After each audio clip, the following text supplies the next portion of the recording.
Goeiedag en baie welkom weer by jou Lewelige Dagstukkies. Dag 277. Lukas 5 vers 5. Meneer, antwoord Simon, ons het die hele nag deur geswoeg sonder om iets te vang. Maar op u woord sal ek die nette uitgooi. Moenie dat enigiets jou spoed breek nie. Almal wat is waar hulle vandag is, moes begin waar hulle in gister se doodloopstrate was.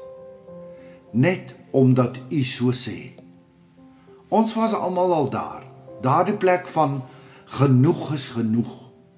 Jy het alles probeer, jy het gewerk, gebid, gesweet, gesukkel, en niks het uitgewerk soos jy gehoop het nie.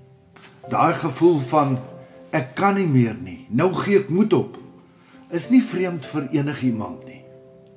Petrus was presies daar, 'n gesoute visserman. Hy het presies geweet wat hy doen. Dis nie asof hy nie geweet het van visvang nie.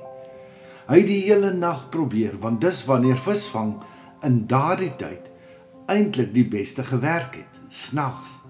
In die oggendson se lig sak die visse af bodem toe. Dieper as die diepte waarby hulle gooi nette kon uitkom. So volgens sy logika en ervaring het dit glad nie sin gemaak om eers weer te probeer nie.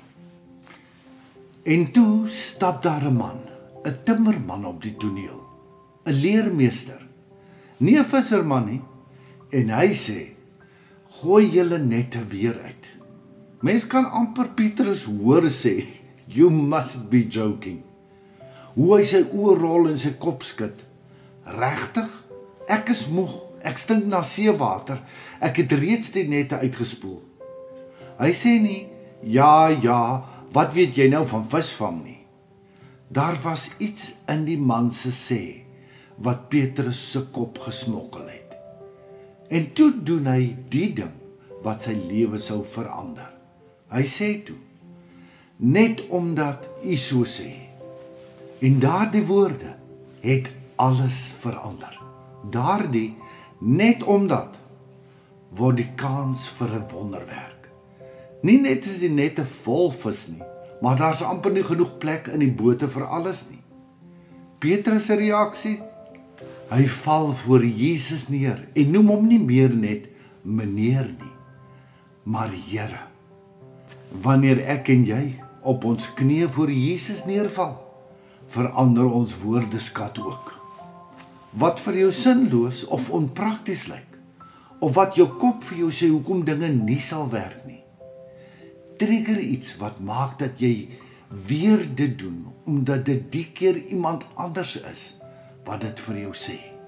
Jesus, Here, ek voel nie so nie, ek is nie lus nie, u weet hoeveel maal ek al probeer het, maar net omdat u dit sê, sal ek.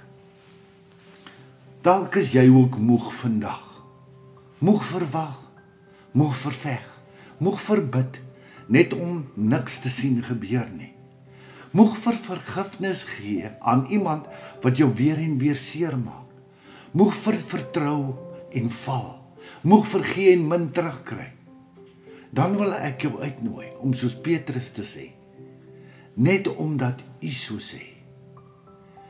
Jesus vra net om in geloof hom te vertrou vir die onmoontlike wat ons nie uit onsself kan bewerk nie. Soms verander dinge nie onmiddellik nie.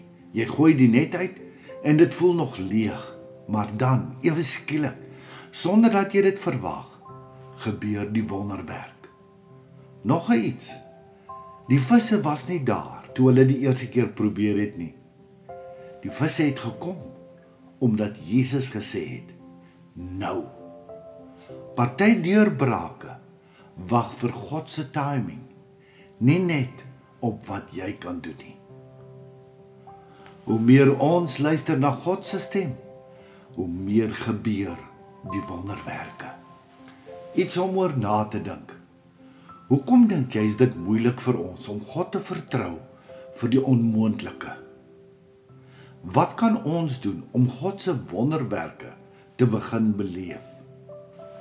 Hoe gaan jy vandag begin om na God se stem te begin luister. Here, ek is moeg. Ek het al soveel keer probeer en niks het nog verander nie. Maar vandag kies ek om weer die net uit te gooi, net omdat U dit sê. Dankie dat U weet waar en wanneer om my te ontmoet. Amen. Kom ek en jy gaan leef vandag met 'n wakker oog. En dan gaan ons Jesus oral rondom ons sien staan. En dan moet ons wag en mooi luister totdat hy sê, gooi die nette aan die ander kant. En dan kan ons sê, net omdat U so sê, sal ek. Die Here seën vir jou. Liefde groete, Shaal.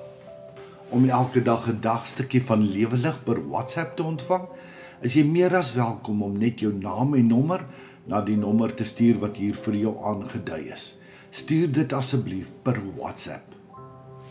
Vir meer inspirasie is jy ook meer as welkom om ons Lewe Lig Gemeenskap Facebookblad of ons Lewe Lig Gemeenskap YouTube kanaal te besoek. Shalom.